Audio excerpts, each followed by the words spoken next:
veníamos viendo, estamos analizando los diferentes relieves del continente americano. Ya vimos el macizo plegado del oeste, también el relieve de América Central.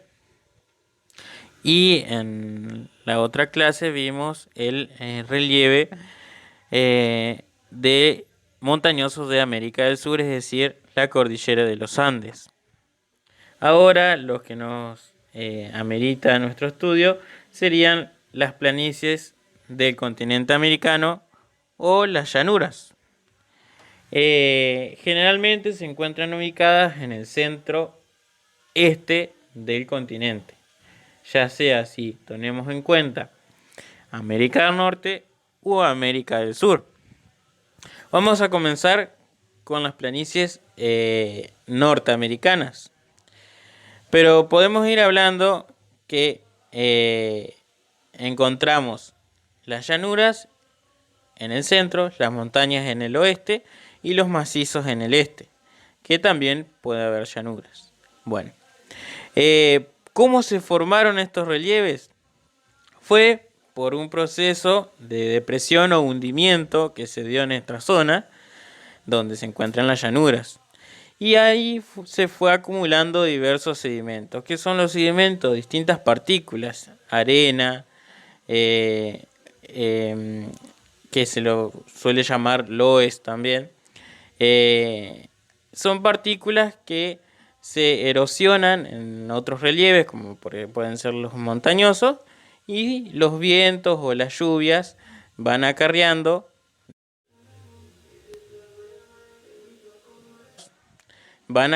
y van depositando en zonas donde hay depresiones o hundimientos.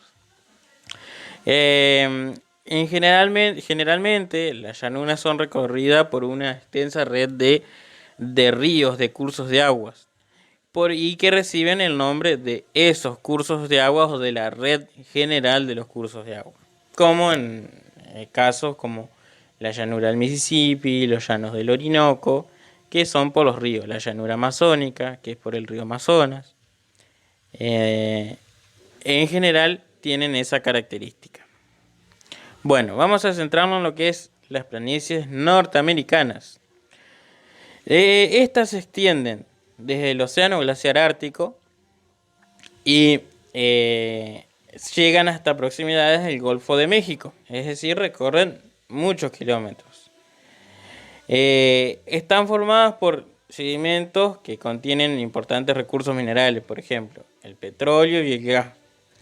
Y se ubican en un cinturón casi sin interrupción, es decir, que son constantes desde la costa del océano glaciar ártico en América del Norte hasta el Golfo de México. Es constante, no hay ningún otro relieve que corte su continuidad, podríamos decir. Podemos encontrar diferentes características cercanas o diferentes particularidades en cada uno en esta zona recorrida por llanuras. Es decir, se la divide en diferentes nombres. Cercana a la costa del océano glaciar ártico tenemos la llanura ártica. Generalmente presenta un clima muy riguroso porque mayormente tiene mayores meses de invierno que de verano. Solamente los ríos están congelados, como ya vimos en el macizo, en el escudo canádico, perdón. Los ríos, los cursos de aguas están congelados y solo se descongelan en el corto verano y son pantanosos. El bioma es poco, la flora es poco desarrollada en esta zona, por el clima riguroso principalmente. Pero más al sur encontramos lo que es la pradera canadiense. Tiene suaves colinas y los suelos son muy fértiles, destinados generalmente para la agricultura. Y en el sur, principalmente en el sur, ¿por qué? Porque las condiciones climáticas no son tan rigurosas. Y abundan en esta zona los bosques de coníferas, que ya vimos cuáles eran. Por ejemplo, un pino es un bosque, es un árbol típico de las coníferas, porque tienen forma de cono. Esto que le permite que en invierno, cuando caen grandes abundancias de nieve, perder toda la acumulación de esta nieve para que el árbol no sienta el peso y no se caigan las ramas, vamos a hablar en criollo, ¿no? Y esto con respecto a los bosques de conífera también es importante para la actividad de la madera, como actividad económica, para fabricación del papel, etc. Luego, continuando más hacia el sur, si hacemos como un viaje, vamos a encontrar los Grandes Llanos. Los Grandes Llanos se encuentran recorridos por los ríos como son el Ohio, el Missouri y el Arkansas, y sus afluentes. La particularidad es que todos estos ríos corresponden a la cuenca del Mississippi.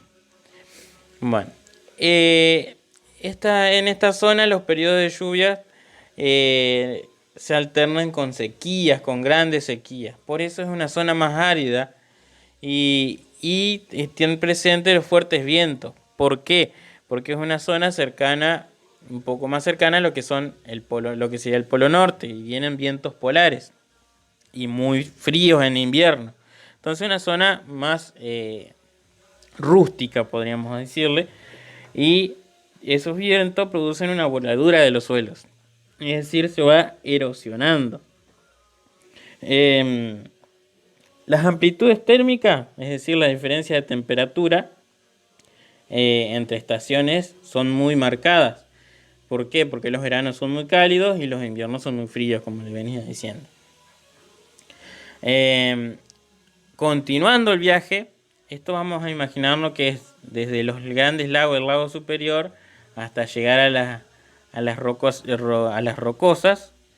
Es en el centro entre Canadá y Estados Unidos, centro norte.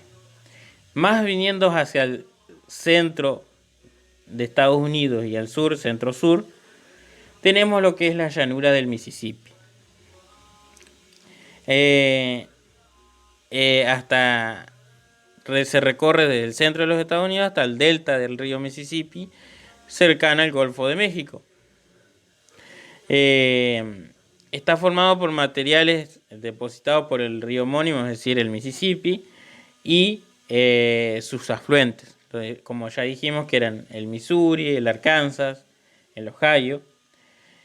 Y el mismo nace en el lago Itasca. El río Mississippi es el tercero del mundo en longitud.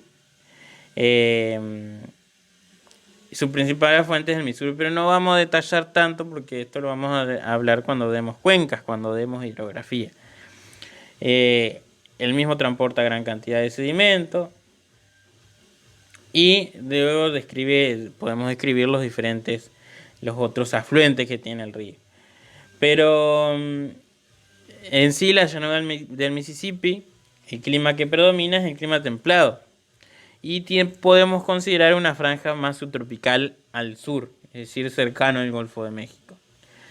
Las diferencias de latitudes hacen que en el invierno no sean muy fríos por ahí y los veranos sean un poco más templados. Así que, y también en ciertas partes crecen bosques de coníferas. Pero al sur, más al sur, es un dominio más de la pradera, es decir, suelos más fértiles para los cultivos, para las pasturas, como similar a lo que es nuestra zona en Argentina, en Entre Ríos. Eso con respecto a las llanuras. Pero también podemos considerar al este de los montes Apalaches la llanura atlántica, que hay un borde antes de llegar a la costa que se desarrollan llanuras también, pero en cantidad de superficie es mucho menor que el resto de las nombradas. Eso sería con respecto a las llanuras o planicies en América del Norte.